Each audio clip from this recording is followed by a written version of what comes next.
My dear pupil, welcome back. Welcome to my YouTube channel Adil Classes. I am Naveen sir from Mansara बिरल Darbhanga. तो students, आज हम आपको बताने वाले हैं एक बिल्कुल नए टॉपिक के बारे में जो आपके करियर में पहली बार ये टॉपिक शुरू हो रही है। टॉपिक का नाम है ट्राइगोनोमेट्री इन हिंदी, त्रिकोणमिति। ये आपके सिलेबस का चैप्टर 8 का ये सिलेबस है। आपके मैथ के सिलेबस का चैप्टर 8 है। चलिए, तो आपको इस नए टॉपिक के बारे में आज बताने वाले हैं। हाँ, मैं आपको बता दूँ और कि इस टॉपिक की जानकारी मैं आपको बिल्कुल ईजी वे में बताने वाला हूँ। सबका एक्सप्लेनेशन भी बताऊँगा मैं। इसके एक एक फार्मूला को प्रूव करके और तोड़ के बताऊँगा। इंट्रोडक्शन बताऊँगा, इनके शाब्दिक अर्थ के बारे में बताऊँगा। तो चलिए स्टूडेंट्स, देखते हैं। बिल्कुल आपको कोई भी टॉपिक भारी नहीं लगेगी, आप ध्यान से देखते रहें। तो चलिए देखते हैं। कुछ त्रिकोणमिति के बारे में इंट्रोडक्शन है, आप इसे देख लेंगे ध्यान से। तो स्टूडेंट्स देखेंगे यहाँ new ideal classes, class 10th, subject math, chapter 8, chapters name trigonometry, त्रिकोणमिति। त्रिकोणमिति त्रि प्लस कोण प्लस मिति, अर्थात त्रिकोणमिति का शाब्दिक अर्थ होता है तीनों कोणों का माप। चलिए त्रिकोणमिति का डेफिनेशन जाने।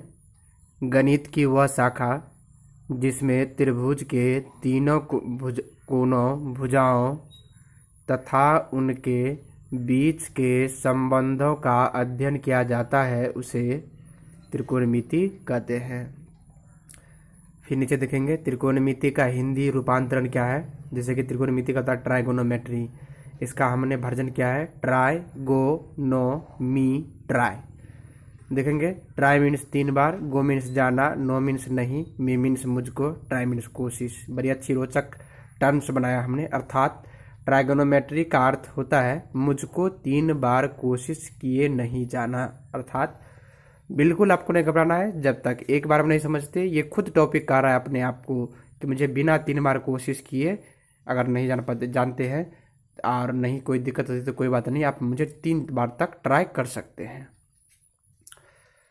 अब यहाँ देखिए आप गौर से, लिखा हुआ है समकोण त्रिभुज के किसी न्यून कोण के सापेक्ष उसकी किन्हीं 2 भुजाओं के अनुपात को त्रिकोणमिति अनुपात कहते हैं। चलिए स्टूडेंट्स, मैं इसके अलावा आपको और कुछ टॉपिक्स की जानकारी बता रहा हूँ जो कि मैं सिलेबस से बताऊंगा। आप ध्यान से देख कर उसे नोट कर लेंगे। लिखा हुआ यहाँ ध्यान से देखें। लिखा हुआ है कि त्रिकोणमिति के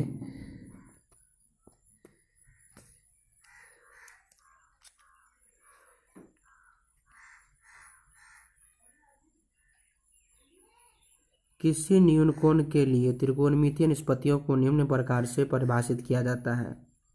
sign theta, cos theta, tan theta, cosec theta, sec theta, cot theta.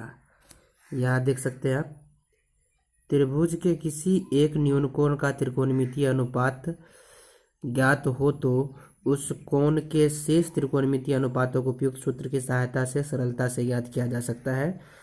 समकोण त्रिभुज के कोण के सामने की भुजा को क्या कहते हैं? कर्ण कहते हैं।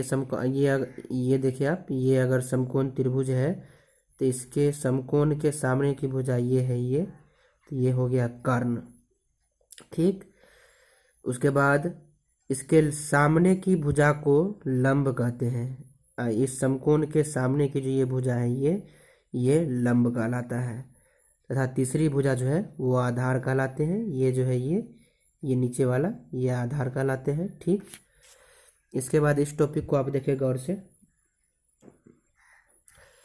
पी, बी तथा एच में से किन्हीं 2 मान ज्ञात करने पर तीसरे अज्ञात मान कैसे ज्ञात करेंगे?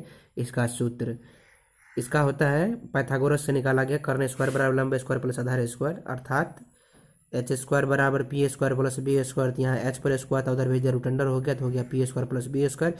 इसी को इधर बराबर से उस पार करके फिर पी का फार्मूला प्राप्त किया गया, फिर बी का फार्मूला आप ऐसे भी लिख सकते हैं। इसी को तोड़कर तीनों बनाया गया है।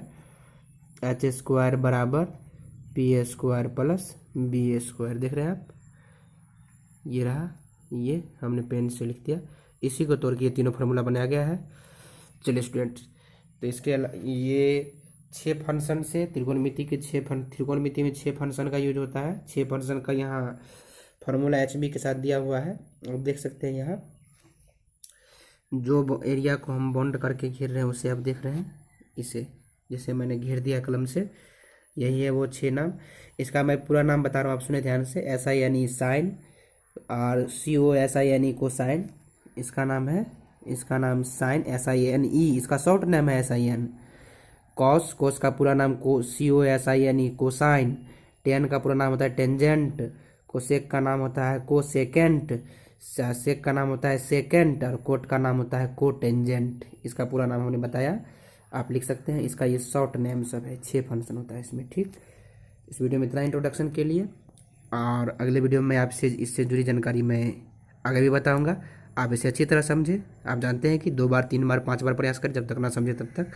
और कोई दिक्कतें हो तो मुझे कमेंट करके पूछेंगे। चलिए स्टूडेंट्स, इस वीडियो में इतना ही। Take care, good bye.